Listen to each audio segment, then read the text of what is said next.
ပြစ္ဆုတ်ပန်တိုင်းဟာအင်မတန်မှတန်ဖိုးရှိတဲ့အချိန်တွေပါအချိန်ဟာရွှေပါပဲနေတတ်ရင်ရွှေထွက်မယ်မနေတတ်တဲ့အခါကျတော့သေတတ်တယ်လို့ပြောရပါလိမ့်မယ်ဒီတော့ဒီအချိန်တွေကိုအကောင်းဆုံးအသုံးချမယ်ဆိုရင်ပထမဦးဆုံးလူမှုရေးမှာဆိုရင်တချို့ကအလိုလိုနေရင်းနဲ့ပြဿနာရှာတတ်တဲ့အကျင့်ရှိတယ်မိသားစုတစ်ခုတည်းမှာပဲဆိုပါစို့မိုးလင်းကလေးကပျော်စရာလေးနဲ့စမယ်နေ့လေလည်းပျော်စရာလေးနဲ့နေလို့ရတယ်ညအထိပျော်ပျော်ရွှင်ရွှင်နေလို့ရတယ်နှွေးနှွေးထွေးထွေးနေလို့ရပေမဲ့မနေကြဘူးအတ္တကြီးနေကြတယ်သားကလည်းသူလိုချင်တာပဲ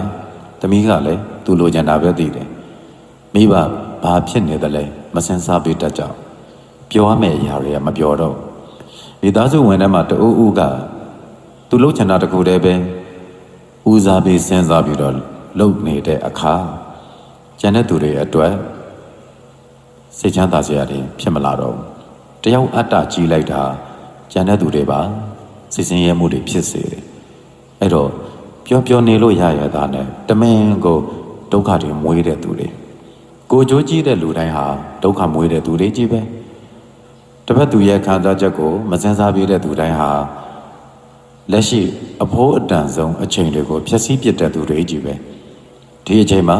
ချစ်ချင်းမေတ္တာကိုပြတဲ့တယ်ထင်ရင်ပြတာပြအဲ့ပြရမယ့်အရာကိုမပြလိုက်တဲ့အတွက်ကြောင့်ပျော်ရမယ့်အစားငိုရလိမ့်မယ်ဒီအချိန်မှာနားလည်မှုတွေကိုပြရမယ့်အချိန်မှာပြတာပြအဲ့ဒီနားလည်မှုကိုမပြလိုက်ရင်နောက်တစ်ချိန်မှာစိတ်ဆင်းရဲရလိမ့်မယ်ဒီအချိန်မှာနှွေးထွေးမှုတွေဖေးမမှုတွေကူညီမှုတွေကိုပြရမယ့်အချိန်မှာပြတာပြမတွန့်ဆုတ်လိုက်နဲ့တခါလောက်ပြက်ကွက်သွားလိုက်တဲ့အရာတစ်သက်လုံးအဖုအထစ်ဖြစ်သွားတတ်တယ်မပျော်မရွှင်တဲ့ဇက်သိမ်းတတ်တယ်ဒါကြောင့်အချိန်တိုင်းမှာပျော်လို့ရရတာနဲ့ညံလေးတော်ရှင်တိတ္တမှုလေးတော်မွေးချစ်ချင်းမေတ္တာကိုပြရမယ့်စကားပြောတဲ့အချိန်ဆိုပြောတာပြောနားလေစာနာတဲ့စကားကိုပြောရမယ့်အချိန်မှာပြောတာပြော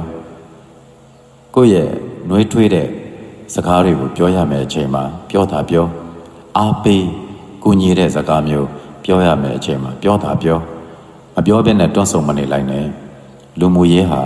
မှားသွားရင်နောက်တစ်ချိန်ပြန်ပြင်ဖို့ခက်တယ်အဲ့ဒီတိုင်းပဲလောကကြီးထဲမှာဒီနေ့စ조사လို့ရတဲ့အလုပ်တွေကိုဒီနေ့စ조사ဒီနေ့ပြီးအောင်လုပ်ဒီနေ့မပြီးဘူးဒီနေ့သူအားမထုတ်ဘူးဖြစ်တဲ့အတွက်ကြောင့်အလုပ်အကျွေးတင်သွားတယ်မနေ့ပြန်မှာအလုပ်ထံပိုပြီးလာတယ်မပြောရတော့ဘူးနောက်တနေ့လည်းဒီတိုင်းပဲဆက်နေတော့နောက်တနေ့မှလည်းအလုပ်ထံထပ်ပြီးတယ်မပြောရတော့ဘူးချစ်ချင်းတရားမေတ္တာတရားဆိုတဲ့အရာတွေလည်းဒီတိုင်းပဲဒီနေ့မပေးလိုက်တာမနေ့ပြန်မှာနည်းနည်းအေးဆက်ဆက်ဖြစ်လာမနေ့ပြန်မှာမပြင်သေးဘူးအေးဆက်ဆက်ပိုဖြစ်လာတလားလောက်အဲ့ဒီတိုင်းနေတယ်ပို့ပြီးတော့အေးဆက်သွားတယ်ပြန်ပြီးတော့ပေါင်းစည်းဖို့ရာအတွက်တောင်းမှပဲမလွယ်ကူတော့လောက်အောင်ကြိုးတွေပြတ်သွားတတ်တယ်အဲ့ဒါကိုယ့်ရဲ့မသိတတ်ခြင်းတွေပဲပျော်နေလို့ရရတာနဲ့ဒီအခွင့်အရေးတွေကိုဖျက်ဆီးပစ်တာကိုယ်တိုင်ပဲကိုယ်တိုင်ကဘာတွေများနေလို့လဲမောဟများပြီးတော့အတ္တကြီးနေလို့ကိုယ့်အတွက်ပဲကိုယ်တွက်နေလို့ဒီလိုဆိုတော့